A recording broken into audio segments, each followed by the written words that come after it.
ত্রিপুরায় 28 জন আইসিডিএস সহ বিভিন্ন দপ্তরে নিয়োগের সিদ্ধান্ত মন্ত্রিসভার বৈঠকে। সাংবাদিক সম্মেলনে জানিয়েছেন ত্রিপুরার পর্যটন মন্ত্রী সুশান্ত চৌধুরী। বুধবার আগরতলা মহাকরণের প্রেস কনফারেন্স হলে এক গুরুত্বপূর্ণ সাংবাদিক সম্মেলন করে ত্রিপুরার পরিবহন, পর্যটন ও খাদ্য দপ্তরের মন্ত্রী সুশান্ত চৌধুরী জানিয়েছেন, ত্রিপুরায় বিভিন্ন সরকারি দপ্তরে বড়সড় নিয়োগ ও প্রশাসনিক সম্প্রসারণের লক্ষ্যে একাধিক গুরুত্বপূর্ণ সিদ্ধান্ত নেওয়া হয়েছে ত্রিপুরা মন্ত্রিসভার বৈঠকে। কোঅপারেটিভ দপ্তরে মোট 97টি শূন্য পদে নিয়োগ করা হবে।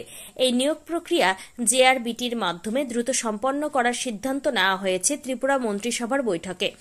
গ্রুপ সি শ্রেণীর এই পদগুলিতে স্বচ্ছ ও সময়োপযোগী নিয়োগ সম্পন্ন করার লক্ষ্য স্থির করা হয়েছে। এছাড়া আইসিডিএস দপ্তরে 28 জন সুপারভাইজার নিয়োগ হবে ত্রিপুরা পাবলিক সার্ভিস কমিশন মারফত ডাইরেক্ট রিক্রুটমেন্ট প্রক্রিয়ার মাধ্যমে। নারী ও শিশু কল্যাণমূলক প্রকল্প পরিচালনায় দক্ষ মানব সম্পদ নিয়োগের ওপরই গুরুত্ব দেওয়া হয়েছে বলে জানিয়েছেন মন্ত্রী সুশান্ত চৌধুরী। মন্ত্রী আরও বলেন, আরবান ডেভেলপমেন্ট দপ্তরের অধীনে 14টি নতুন পদে নিয়োগ হবে, আর এর মধ্যে সিভিল ইঞ্জিনিয়ার, মেকানিক্যাল ইঞ্জিনিয়ার সহ বিভিন্ন প্রযুক্তিগত পদ রয়েছে। এছাড়া Tripura film and television institute ও বিভিন্ন পদে নিয়োগের সিদ্ধান্ত নেওয়া হয়েছে মন্ত্রিসভার বৈঠকে। ত্রিপুরা থেকে বিক্রম কর্মকারের report, crime press, Bengal news. আরেকটা গুরুত্বপূর্ণ সিদ্ধান্ত, proposal for upgradation of Tripura institute of technology as state university, namely Tripura government technical university. আমাদের টিআইটি যেটা রয়েছে বর্তমানে ত্রিপুরা ইনস্টিটিউট অফ টেকনোলজি, তাকে উন্নীত করে আমাদের ইউনিভার্সিটিতে টেকনিক্যাল ইউনিভার্সিটি রূপে সেখানে রূপ দেওয়া হচ্ছে। এই সিদ্ধান্ত সেটা গ্রহণ করা হয়েছে এবং প্রাথমিকভাবে যে পলিটেকনিক ইনস্টিটিউটগুলো রয়েছে আলোচনা হবে, আলোচনার মাধ্যমে এই টেকনিক্যাল ইউনিভার্সিটির আন্ডারে পলিটেকনিক ইনস্টিটিউটগুলোকে আনার চেষ্টা হবে এবং টেকনিক্যাল এডুকেশনকে যাতে আরো মানুষকে উৎসাহ প্রদান করে। Contract basis in Tripura film and television institute, TFTI. এখানে 8 জন staff, faculty members and supporting staffs, contract basis Tripura film and television institute, যেটা আইসি দপ্তরের অধীন রয়েছে, তাতে নিয়োগ করা হবে এবং যে পদেগুলো নিয়োগ করা হবে ফ্যাকাল্টি মেম্বারগুলো, তারা হচ্ছে 1 associate professor screen acting, 1 associate professor film and video editing, 1 editor cum demonstrator, 1 academic coordinator, 1 senior technical officer maintenance and IT, 1 attendant for editing media lab, 1 attendant for screen acting, and 1 sound recording and mixing engineer cum demonstrator. এই 8খানা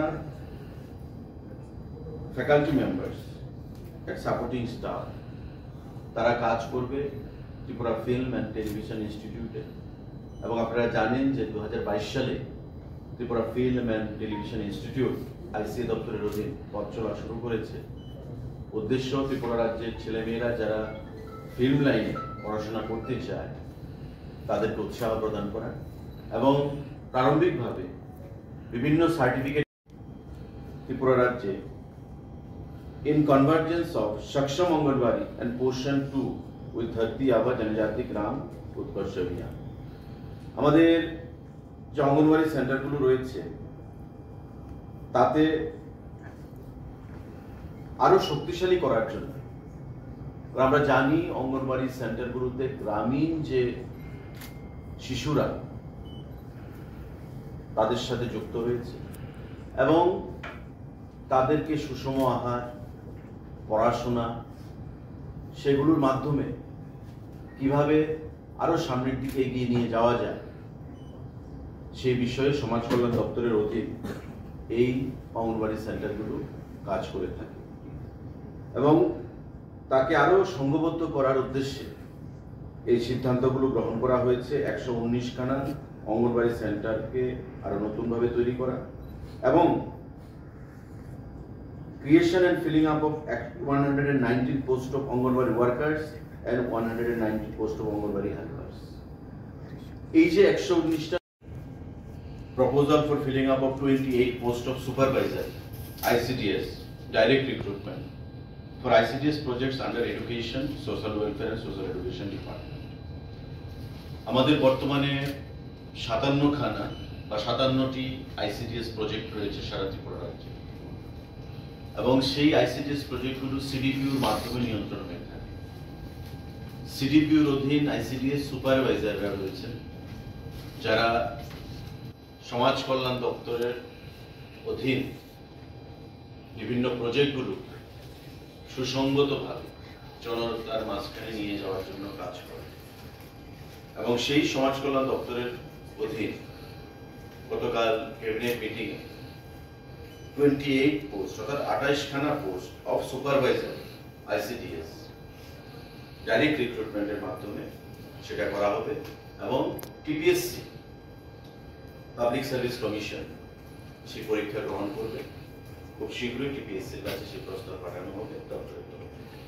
28খানা post supervisor under ICDS, social welfare department.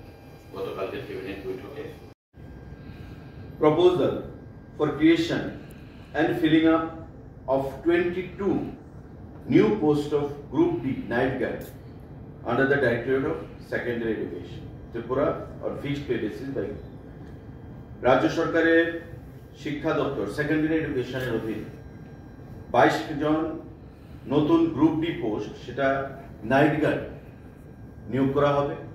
গতকাল cabinet বৈঠকে মুখ্যমন্ত্রী পৌরোহিত্যে এই সিদ্ধান্ত গ্রহণ করা হয়েছে। 22 জন night guard group D post শিক্ষা দপ্তর সেকেন্ডারি এডুকেশনের অধীন নিয়োগ করা হবে। ক্যাবিনেট তার মঞ্জুরি প্রদান করেছে। সাংবাদিক বন্ধুরা, আপনারা জানেন যে 2021 সালে আমাদের ত্রিপুরা জার্নালিস্ট পেনশন একটা স্কিম চালু করা হয়েছিল ICD দপ্তরের তরফে, এবং এই স্কিম চালু হওয়ার পর সাংবাদিকতা পেশার মাধ্যমে যারা অবসরপ্রাপ্ত হয়েছেন, রিটায়ারমেন্টে গেছেন, তাদেরকে মান্থলি 10,000 টাকা করে পেনশনের ব্যবস্থা করে দেওয়া হয়। গতকাল ক্যাবিনেট বৈঠকে proposal to accord approval of Tripura Journalist Pension First Amendment Scheme 2025, অর্থাৎ নাম্বারটাকে আরো বৃদ্ধি করতে চাইছে সরকার।